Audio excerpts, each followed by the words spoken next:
Hi, everyone. I'm here to tell you about the general phonics scope and sequence that undergirds the jump rope readers.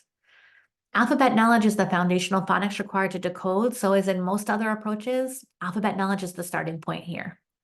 In the jump rope books, readers exercise their alphabet knowledge by reading vowel consonant, VC, and consonant vowel consonant, CVC, words. Words with blends and short vowels provide more challenge, but because they're phonetically transparent, each letter goes with a sound, readers can use their alphabet knowledge to decode them. Next comes digraphs, followed by silent E, inflected endings, vowel teams, R-controlled vowels, and diphthongs. Set A features these early phonics concepts up to digraphs, and set B builds upon set A and then features the rest. Essentially, each series in set B provides practice with each of the last 5 phonics concepts, shown here in green. Let's zoom in a bit. Nearly all the books in set A contain phonetically transparent words, so let's think about how they progress in difficulty. The set is divided into series, and each series contains 5 decodable books. Each book features 1 to 2 letter sound correspondences, meaning the words kids are set up to decode will only contain those letters. Now, book 1 of the first series, the red series, is an anomaly because it expects that kids will start with the letter sound correspondences for a handful of letters, for M, S, A, N, and T. And that's necessary to ensure that there are words in the book to be read.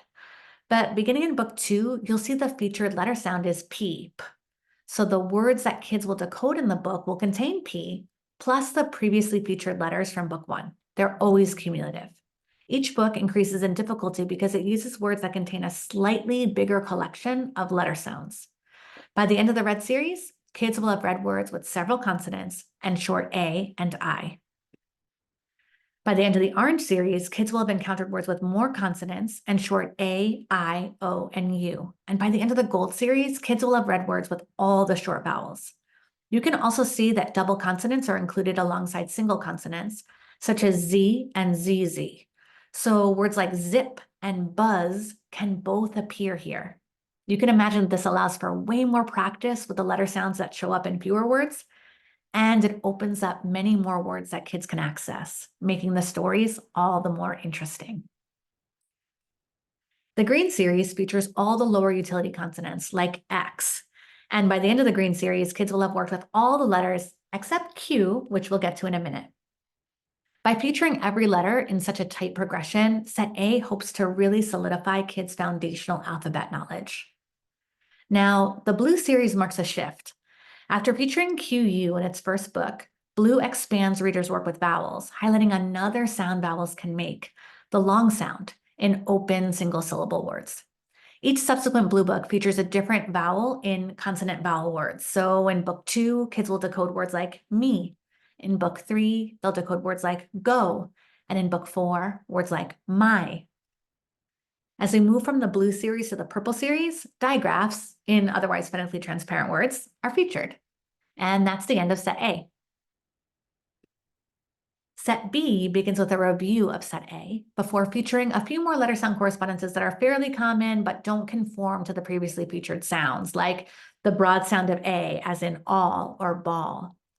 You'll find a few other correspondences like that sprinkled across set B, but for now, I'll just name those big topics I mentioned earlier. Blueberry features silent E, lime features inflected endings, lemon features vowel teams, tangerine features R-controlled vowels, and raspberry features diphthongs and other special vowels. Before I end, I want to highlight something else that's special about set B. Across the set, there's a progression of multisyllabic word decoding built right in. So at the very beginning of Blueberry, you'll see that compound words are featured.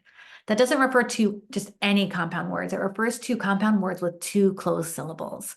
That's important because it shifts from what readers have been doing with single syllable words up to that point and nudges them to apply it to longer words.